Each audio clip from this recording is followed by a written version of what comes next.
Cha gieo hiệp tiêu về bố nghìn lâm xóa đi amin makalem watulah paahe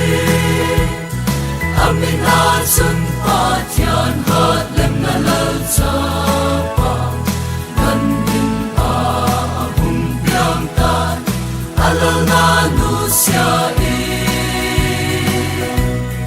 lan hitiu ikaw lurtel Immanuel tiang ka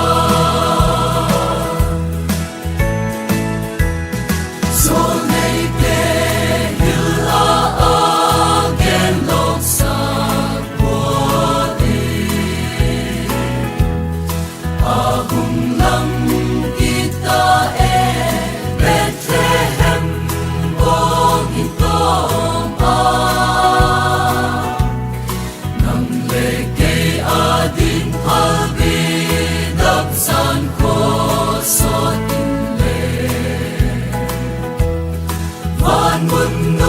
xem quay nghèo chung in asa ta amin makalem watulah paahe amin asun patian hat lem na lalsapa gandin ahum piang tan alal na nusya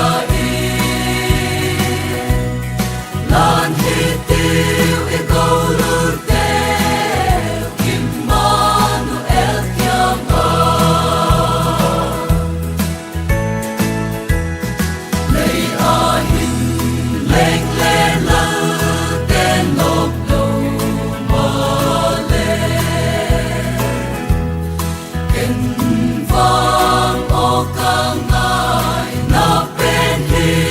kalaloi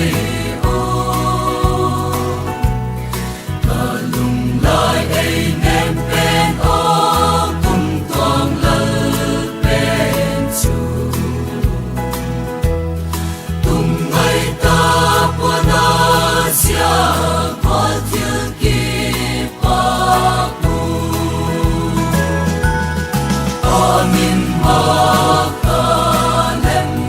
watulah paahe amin asun patian hat lem na lalsapa gandin ahum piang tan alal na nusya lan hitiu ikaw lurtel Immanuel tiang ka nang legay tagsale tagaw tanadi kay senel lai gibang aken gam tip ang suani tagsale tagaw dam na adi